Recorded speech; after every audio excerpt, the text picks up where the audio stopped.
Again, this is Missenden Flyer. Hope you're well. Now, one of the questions I get asked an awful lot when I'm doing bike reviews is whether I would actually buy a bike, or which bikes would I buy if money was no object. Well, I'm very lucky in that I have a number of my dream bikes here in the garage as it is, but that's not to say there aren't other bikes I would like if money and space were no object. So stick around and stay tuned. In this video, I'm going to give you the top 5 bikes that I've ridden in the last year.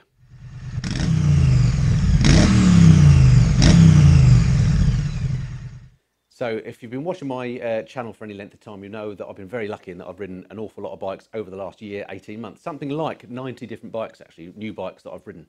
And in that time, of course, I come across bikes that I really love and I think, gosh, if I had the space and the money, this is a bike I'd really like to get. So in this video, when I say one of the best bikes you can get in 2018, what I mean are one of my favourite bikes, which are the bikes that I would buy if space and money were no object. So what I've done, I've spent some time, I've actually built a list of my top 50 bikes. I've got the top 30 listed up on the cupboard there. Hopefully it's a bit out of focus so you can't read it. I'll show you that list at the end of the video. But what I want to do just for the next couple of minutes is talk you through my top 5 bikes. We'll be here all day if we do all 30. But the top 5 bikes that I've come across in the last year, 18 months, that money no object, are the ones that I'd have here in the main cave.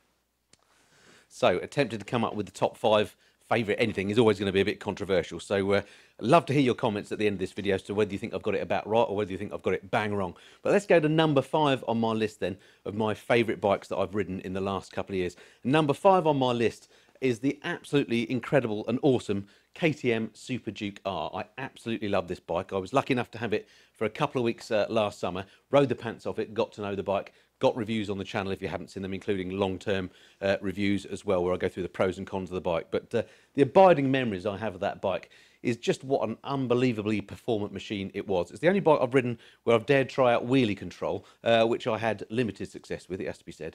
But an absolutely amazing, amazing bike. I think for a KTM aren't often bikes that look great in my eyes, but the Super Duke R just looks mean. Even when it's standing still, it looks fast. They called it the Beast when it came out, and my goodness me, that thing really is a beast. When you're on it, it makes you feel good, it goes fast, it's light, it's agile, it's just an amazing, amazing bike.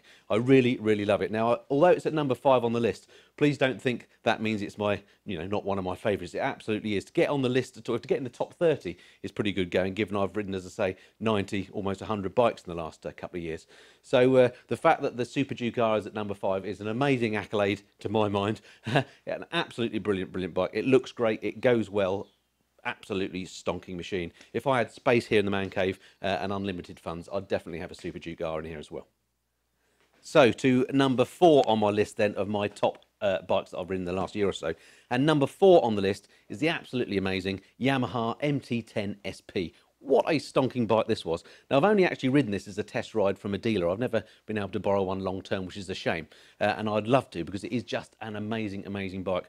Of all the Super Nakeds, and of course the KTM Super Duke R is in that same crop as well, this was my favourite. It only pips the Super Duke R slightly, I think, on styling. I just love the transformer looks of the thing. And also, to be honest, it just didn't quite frighten me quite as much as the Super Duke R did. For you, that might be a good thing. Maybe it'd be the other way around. These two really are kind of level pegging, if you like, in my list. But the MT10 SP, the abiding memories of that bike was an amazing electronics package. I loved the TFT screen on it from the R1. It looked absolutely brilliant. I love the looks too. The transformer-ish sort of looks of the MT10, I know, divides opinion, but I liked it very much indeed, and it was just smooth to ride. Lovely 4-cylinder engine. That was the other thing that possibly made it win over the Super Duke R in my mind. I just love the sound of the 4-cylinder engine when it's at full chat, screaming along. Closest thing you can get to an F1 car that you can buy in terms of sound.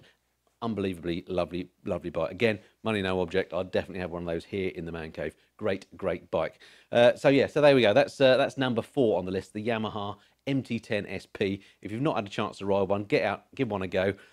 If I'm honest, both that and the Super Duke R are probably a little bit too hooliganish for the road and would frighten me a bit if I owned them. I think I'd have to be very, very careful, exercise extreme self-control. Those bikes are beasts.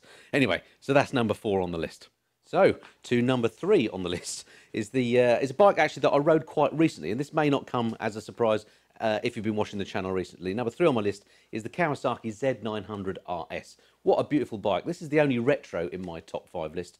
And I've kind of agonised with this because I like a lot of the retro bikes. I love the BMW R9T. I love the Triumph T100, T120 and Scrambler, the Bonneville variants. But I think for me, at the moment, the Z900 just pips it on all fronts. It's built really nicely. Again, it's got a 4-cylinder engine, so it sounds fantastic. It feels much lighter than it looks. When you're on it, the bike feels light and agile and thoroughly modern. Even though it has those retro looks, it feels like a modern bike when you're riding it. It just is a lovely, lovely bit of kit. With that, with the sort of old school paint scheme that you can get it in, it looks great too. It just rides nicely. There's nothing about that bike really that I didn't like. So the Z900 RS, I think a worthy place in the list. It might just be that it's particularly fresh in my mind. I reserve the right to change my mind down the line. This list is going to be fluid as I ride more bikes, of course.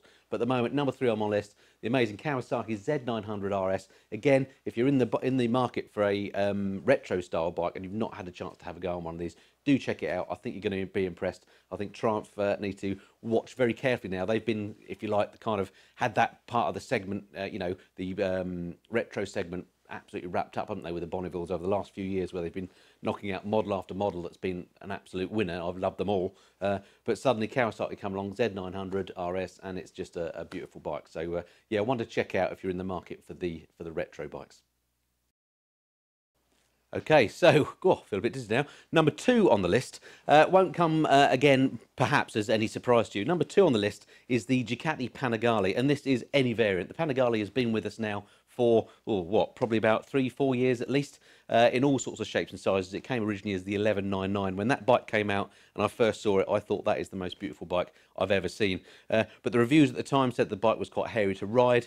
Obviously, it's a big sports bike. I have a bit of a theory that sports bikes, actually, that you know, really powerful ones, don't really have a place on the road. Fine if you're a track addict, but having one for road riding, not really for me. But I did absolutely love the looks of that bike. So I was absolutely thrilled and chuffed when about 18 months after the original 1199, they brought out the baby Panigale, the Panigalina as it was sometimes called, the 899. And when I saw that, I thought that is a bike I'm going to have in my garage. And sure enough, sitting over there is the beautiful Panigale 899 that I bought. I really love that bike. Now it's a bit of a silly one because I don't ride that bike actually very much. I really only take it out on dry days if I fancy a blast. I don't take it on long journeys. Compared to things like my BMW, it's not that comfortable, though it's not uncomfortable as sports bikes go. But it's always a thrill and it's always an occasion when you ride a Panigale. I absolutely love the thing. The way it looks, the way it makes me feel when I open the garage door. I just enjoy ownership. It's always an occasion with a Panigale. And since the 899, of course, they brought out the 959, which was the Euro 4 variant. Hideous exhaust on it, but there we go. Still basically the same bike. Some little changes technically to the bike and some modifications to the way it looks, but still very recognisably a Panigale and a beautiful bike. And in fact, I haven't ridden a 959 yet. I'm going to try and do that if I can this summer and compare it directly with the 899. But and of course, all the variants that have come on since then. I mean, there's been some amazing versions of the bike with some amazing paint schemes. But again, those are really for track day enthusiasts only and get to stupid money. You know, when you look at the special editions, you could be paying 50, 30, 50,000 pounds for one of those bikes. Lovely though they are, that is, you know, somewhat out of my league. But the 899 for me ticks all the boxes. It was a reasonable price. I say that, I think I paid about 15 grand for it at the time, including the extras that I had on the bike. So it's not cheap by any means, but it got enough performance for me on the road. I've done some track days on it, really enjoyed it. That's a bike that's definitely a keeper for me. So number 2 on the list, the Ducati Panigale, any variant, doesn't matter which one it is. I'll take any of them, including, as I say, the smaller 899. Just absolutely beautiful bikes and still not surpassed in the looks department as far as I'm concerned.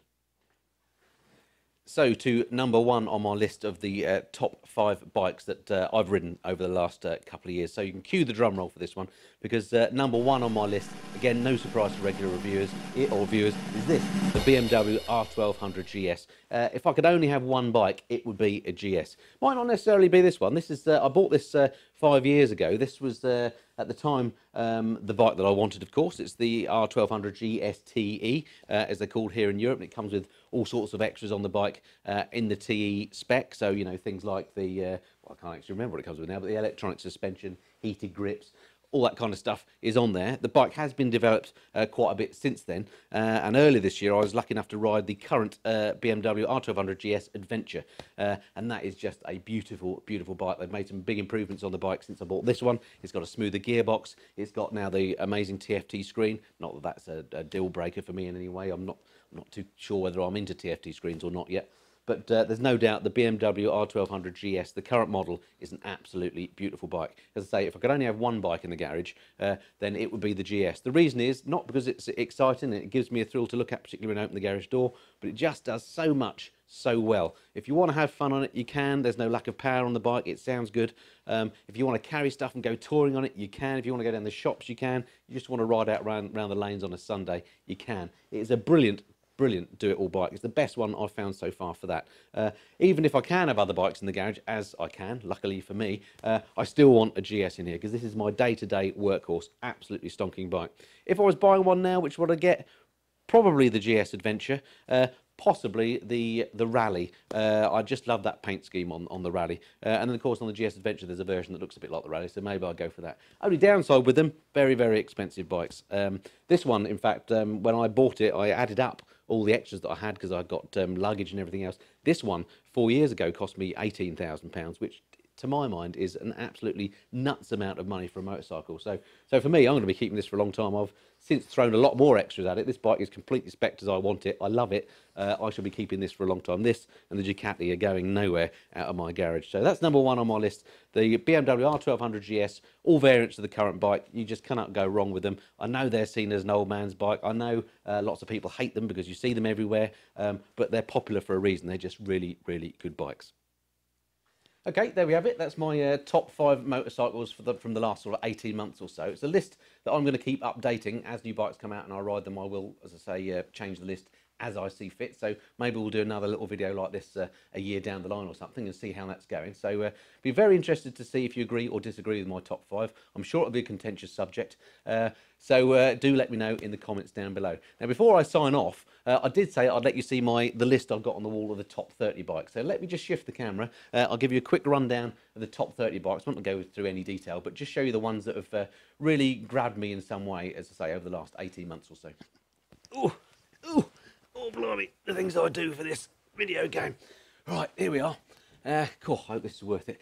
Okay, so here we are. This is the top 30 list that I've come up with. We've already been through the top 5, so I won't bore you with them. But just a couple of these I thought it was worth picking out. Now, as I said before, even though there's some bikes on the back end of this is the top 30 out of some 90, 100 bikes that I've ridden. So these are still all, in my mind, excellent bikes. And all of these have kind of stuck in my mind for some reason. Let's just pick out a few highlights. So down here we've got, just outside the top 5, the Triumph Street Triple R, which is a bike that I absolutely love. Got one of those in the garage here in 2012. Really like that bike, but just doesn't cut the mustard with the other top 5 that I just talked about. The BMW R9Ts, all variants of those. I've loved the BMW R9Ts. A little bit disappointed they didn't make the list, but I've agonised again, at the top 5 I mean, agonised again, and I think that's where they live at the moment. Could change your mind, you know, a few months down the line. The Zero DSR might surprise a few of you that it's this high in the list of all bikes that I've ridden. This was the electric bike. Unbelievable. I mean, just in terms of fun, these electric bikes, they're just incredible. The speed, the pace. Go and check out my reviews of that bike if you've not seen them. Yamaha R1. First of the big sports bikes that appears on the list if you ignore the Ducati Panigale, but I've already said, even though it's all variants, it's the 899 is the one that I've got. But the R1 is the first litre sports bike that makes the list. Just looks beautiful. In my mind, it's the next best looking sports bike there is after the Panigale. MT10 SP, which I rode recently, beautiful bike. R1200 RT, again, if I was to get rid of my GS for any reason, it'd be a big toss-up whether I get another GS or in fact an RT, not too sure, but it has to make, you know, within the top 10, I think. 1, 2, 3, 4, 5, 6, 10. So yeah, that made the list there. The KTM Super Duke S, another brilliant adventure bike. Really quick bike, really comfy, excellent machine. What else can I pick out? CRF 250L, another bike that I own. Doesn't make the top 5, might surprise you, but that's mainly because I don't use it that much. It's a dirt bike. It's really, I bought it for off-road purposes. It is fun on the road, but there we go. It does make the top 30. What else can I pick out here? All the first of the Bonnevilles, the Triumph Street Scrambler. Makes the list, as do some of the other Bonnevilles here, the T100 and T120. Coming down, what else we've got? Oh, the KTM 390 Duke, one of the smaller bikes on the list in terms of capacity. Great fun machine though, and a worthy addition to the top 30. And coming down to the last one that actually makes the list is the Ducati Monster 797, again, a bike that I rode relatively recently, but a lovely machine. So that's the top 30 as I see it at the moment. I really ought to come up with a website or something and publish this whole lot so you can have a look at it in detail. But that's my thinking at the moment. What do you reckon? Okay, so there we have it. That's my the answer to the question of, you know, what are the favourite bikes that I've ridden over the last 18 months or so. A question that comes up time and time again. I hope there's been of some interest to you. If you disagree with my list, or indeed if you agree with it, do put some comments below. I really look forward to seeing how wrong I've got that, or indeed how right in your view. It is just my opinion. Please don't flame me. I'm no expert. These are just bikes that have appealed to me. Okay, that's it for this time. Hope you've enjoyed that. Look forward to speaking to you next time. Till then, this has been the Missenden Flyer. Cheerio.